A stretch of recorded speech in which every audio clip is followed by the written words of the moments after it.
अथ गुरुपरम्परा वन्दना सदाशिवसमारम्भां नन्दिनाथसुनन्दितां तिरुमूलारसिद्धान्त तेजोरश्मिप्रकाशिताम्।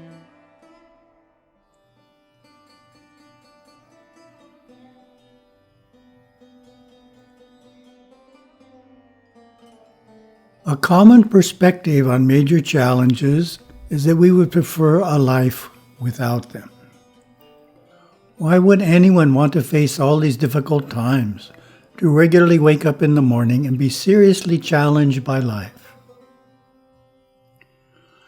My guru, Sivaya Subramuniyaswami, held a different perspective. He stated, "This is why we are born on this planet, to evolve through challenges.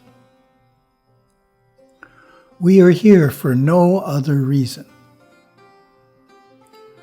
What Gurudeva was telling us is that it is actually by living through major challenges and thereby gaining better control over our instinctive and intellectual natures that we progress spiritually. We can compare this idea to Gurudeva's comment on being peaceful. He stated that it is fine to learn to be peaceful in a quiet place, but that eventually you have to learn to be peaceful in the midst of intense activities. Likewise, we need to learn the ability to have good self-control in simple daily interactions, but eventually be able to achieve self-control even when facing major challenges. If your peace cannot be disturbed in any situation, it is a permanent treasure. Gurudeva gives a mystical insight into the secret of self-control, which is that what we experience in the world is a reflection of what is in our mind. You change your own circumstances all the time, whether you know it or not. Even your mind is different today than it was a week ago. The various experiences you have brought to yourself have made it that way. The point to realize is that you gain an intricate control of the various things that change in and about you. Lean the thoughts and the feelings of your creation in the right direction and discover how quickly your circumstances will change their direction. This is the secret of self-control. This is the practice of yoga.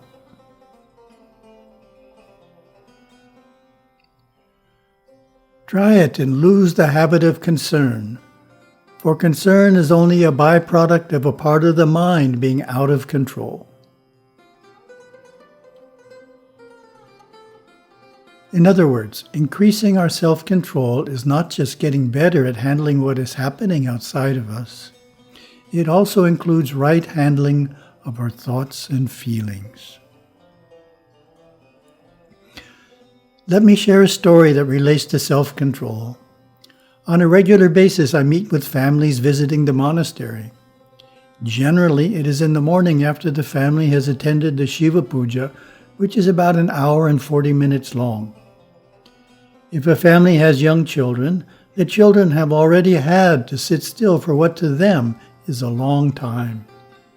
Therefore, when they come to meet with me, generally their ability to sit still has been used up, and they need to keep moving around the Guru Peedam room.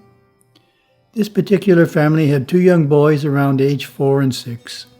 The boys wouldn't stop running around the Guru Peedam. Their running around was of concern to the father, who felt the boys should be sitting still.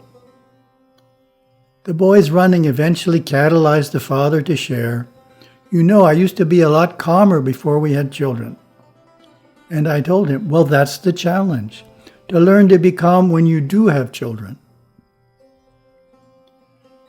There's a relevant chapter on self-control in the ethical scripture Tirukkural, the section on family dharma. The verse reads, "More imposing than a mountain is the greatness of a man who, steadfast in domestic life, has mastered self-control." The meaning is evident. It is easy to have self-control if you are single and live by yourself, for no one is by your side to disturb you.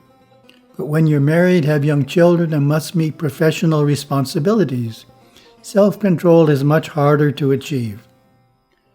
The goal is to face the disturbances and still maintain calm. If you are a family person, take heart. It has been done. Another context for looking at challenges relates to astrological periods. Vedic astrology is a technical subject, and the example that follows is a simplified one. We tend to think that astrological periods with lots of challenges are bad, and times when everything is smooth and conducive to success are good. That is true in the sense that it's easier to accomplish important tasks in the world when your astrology is free of obstacles. However, astrological periods that indicate difficulties can also be viewed as good in that they present opportunities for making inner, spiritual progress. Through successfully facing challenges and thereby strengthening our self-control.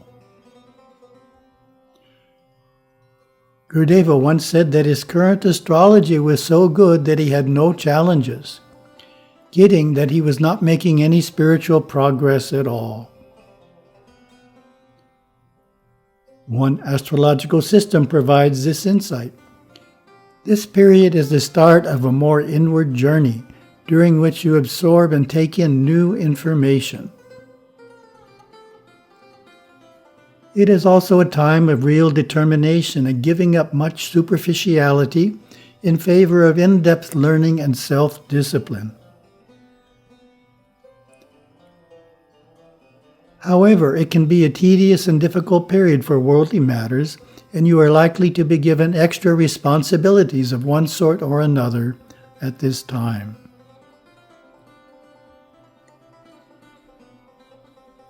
When it comes to challenges, we don't want to be overwhelmed. But as seekers on the spiritual path, we don't want our lives to be free of challenges either. In working with a group of Hindu university students at a weekend seminar, I asked the question, what is needed to achieve moksha, liberation? The answer that was given was, you need to realize the self. This is certainly a correct answer, but to a thoughtful person it leads to a second question. What then is needed to realize the self? The answer to that is not as well known. Experience in the world. Lots of it. In his Yoga Sutras, sage Patanjali addresses the need for experience in the first sutra of chapter 2. What is encountered has the character of brightness, activity, and inertia. It is embodied in the elements and the sense organs. Its purpose is to provide both experience and liberation. We first need to learn and grow in the world's vast ocean of events before we even begin to think about, let alone achieve, moksha. It is by encounters in the world and in learning to face those experiences in the right way, such as strengthening our self-control, that we ultimately end up seeking liberation. Experience, it turns out, is the path. Gurudeva explores this idea in Dancing with Shiva. How is our soul different from Shiva? Our soul body was created in the image and likeness of the primal soul, God Shiva, but it differs from the primal soul in that it is immature. While Shiva is on evolutionary perfection, we are in the process of evolving. Om. His commentary on the verse delves deeper. To understand the mysteries of the soul, we distinguish between the soul body and its essence. As a soul body, we are individual and unique, different from all others, a self-effulgent being of light which evolves and matures through an evolutionary process. This soul body is of the nature of God Shiva, but is different from Shiva in that it is less resplendent than the primal soul and still evolving, while God is unevolutionary perfection. We may liken the soul body to an acorn, which contains the mighty oak tree but is a small seed yet to develop. The soul body matures through experience, evolving through many lives into the splendor of God Shiva, ultimately realizing Shiva totally in Nirvikalpa Samadhi.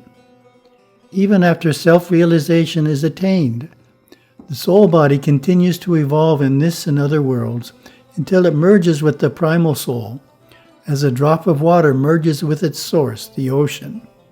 Yea, this is the destiny of all souls, without exception.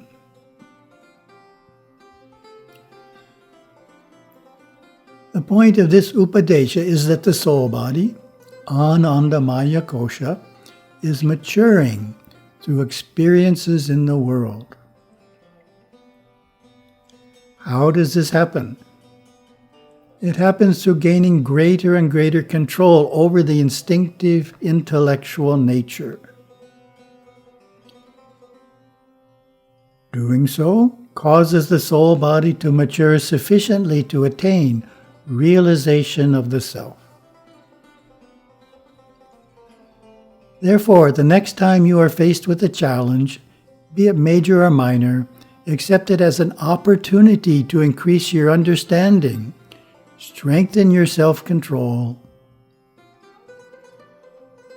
mature your soul body, and move that much closer to realizing the transcendent self within you.